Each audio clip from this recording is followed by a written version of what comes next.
সেখানে মানবাধিকার কমিশন কেন নাই? কাশ্মীরে মুসলমানদের হত্যা করা হচ্ছে, সেখানে মানবাধিকার কমিশন কেন নাই? চায়নার উইগুরে মুসলমানদের হত্যা করা হচ্ছে, সেখানে মানবাধিকার কমিশন কেন নাই? আল্লাহ ও তার আখিরি নবী নূর নবীজি মুহাম্মদ সাল্লাল্লাহু আলাইহি ওয়াসাল্লামের আরশচুম্বী সম্মান মর্যাদার বিরুদ্ধে যে কুলাঙ্গার শাতেম কাফেররা বক্তব্য দিবে, তাদের শাস্তির দাবি করলেই মানবাধিকার কমিশন তাদের পক্ষে ঢাল হয়ে দাঁড়াবে। খেলাফত প্রতিষ্ঠার কথা যারা বলবে, জিহাদের কথা যারা বলবে, জঙ্গি তকমা দিয়া তাদের কারাগারে বন্দী করতে চায়, আর সুযোগ দেওয়া হবে না। কোন একজন আলেমকে জঙ্গি তকমা দিয়ে জেলখানায় ঢুকালে জেলখানার ইটগুলোকে একটা একটা ছুটিয়ে দিবে বাংলা।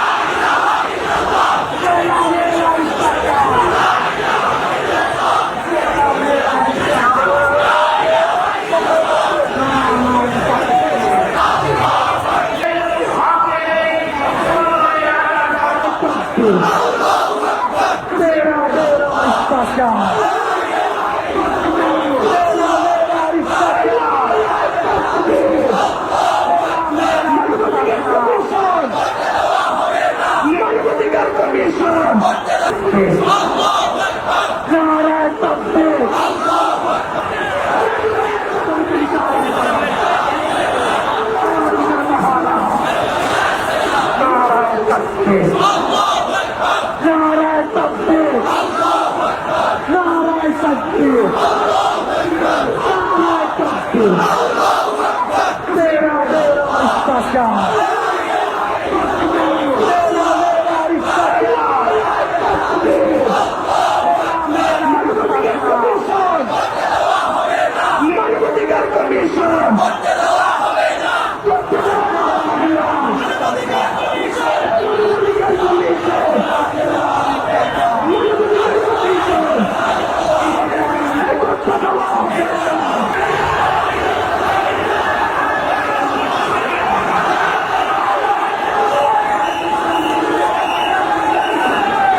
পরাজিত পতিত ফ্যাসিবাদী সরকারের ভাষা এখন শোনা যাচ্ছে বর্তমান সরকারের কিছু দায়িত্বশীলদের মধ্যে।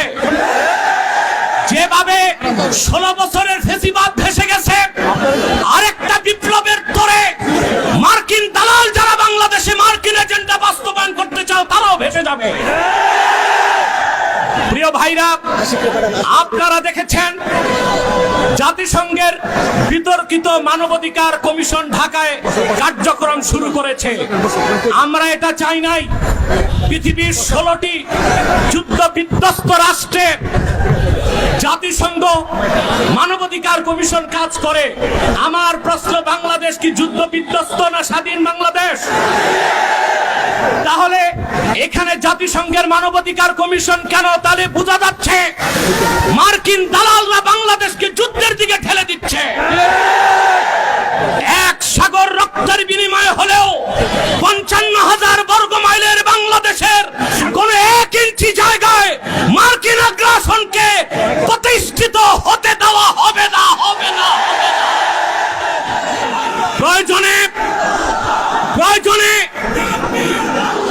সাইফুদ্দিন কুতুস, রুকনুদ্দিন বাইবার্স, শাহজালাল ইয়ামানির উত্তরসূরির আরেকবার দেশের স্বাধীনতা রক্ষায় সশস্ত্র বিপ্লবের ডাক দিতে বাধ্য। আমি বলে থাকি জাতিসংঘ, United nation is nothing but A Christian club. জাতিসংঘ মুসলমানের পক্ষে কখনো কাজ করে না, অমুসলিমদের অধিকার রক্ষাই তাদের কাজ। গাজাতে বছরের পর বছর নিরীহ মুসলমানকে হত্যা করা হচ্ছে, সেখানে মানবাধিকার কমিশন কেন না? কাশ্মীরে মুসলমানদের হত্যা করা হচ্ছে, সেখানে মানবাধিকার কমিশন কেন না? চায়নার উইগুরে মুসলমানদের হত্যা করা হচ্ছে, সেখানে মানবাধিকার কমিশন কেন না? আমরা জানি মানবাধিকার কমিশন কেন। আল্লাহ ও তার আখিরি নবী নূর নবীজি মুহাম্মদ সাল্লাল্লাহু আলাইহি ওয়াসাল্লামের আরশচুম্বী সম্মান মর্যাদার বিরুদ্ধে যে কুলাঙ্গার শাতেম কাফেররা বক্তব্য দিবে, তাদের শাস্তির দাবি করলেই মানবাধিকার কমিশন তাদের পক্ষে ঢাল হয়ে দাঁড়াবে। খেলাফত প্রতিষ্ঠার কথা যারা বলবে, জিহাদের কথা যারা বলবে, জঙ্গি তকমা দিয়ে তাদের কারাগারে বন্দী করতে চায়, আর সুযোগ দেওয়া হবে না। কোন একজন আলেমকে জঙ্গি তকমা দিয়ে জেলখানায় ঢুকালে জেলখানার ইটগুলোকে একটা একটা ছুটিয়ে দিবে বাংলা।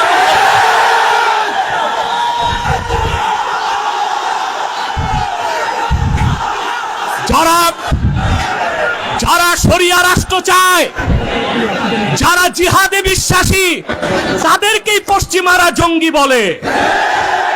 আর যারা বুলেট নয়, ব্যালটের পূজারি, ওইসব পীর আর মৌলবীদেরকে পশ্চিমারা মডারেট মুসলিম বলে। তারা মডারেট মুসলিম না, মুনাফেক মুসলিম। প্রিয় ভাইরা, জঙ্গি শব্দের উৎপত্তি কখন থেকে? টুইন টাওয়ার হামলার পর থেকে পশ্চিমারা প্র্যাকটিসিং মুসলিমদেরকে প্রশ্নবিদ্ধ করতে, জিহাদের বিরোধিতা করতে জঙ্গি শব্দ আমদানি করেছে। আর পশ্চিমাদের পা চাটা গোলাম প্রথম আলো কর্তৃপক্ষ এই জঙ্গি নাটকের পক্ষে তাদের বুদ্ধিভিত্তিক সহযোগিতা করেছে। সেজন্য আমি বলবো, মুজিবের 32 নাম্বার যদি ভাঙ্গা যায়, প্রথম আলোর অফিসকে মাটির সাথে ঘুরায় দিতে হবে।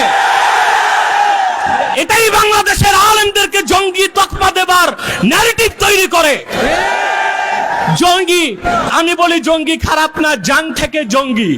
জাং মানে যুদ্ধ, আর জঙ্গি মানে যোদ্ধা। উত্তরা দিয়াবাড়িতে জঙ্গি বিমান ভূপাতিত হয়েছে, সেটা কি সন্ত্রাসী বিমান? না। যিনি পাইলট ছিলেন তিনিও জঙ্গি, যেহেতু যোদ্ধা। মুক্তিযোদ্ধারাও জঙ্গি, যেহেতু যোদ্ধা।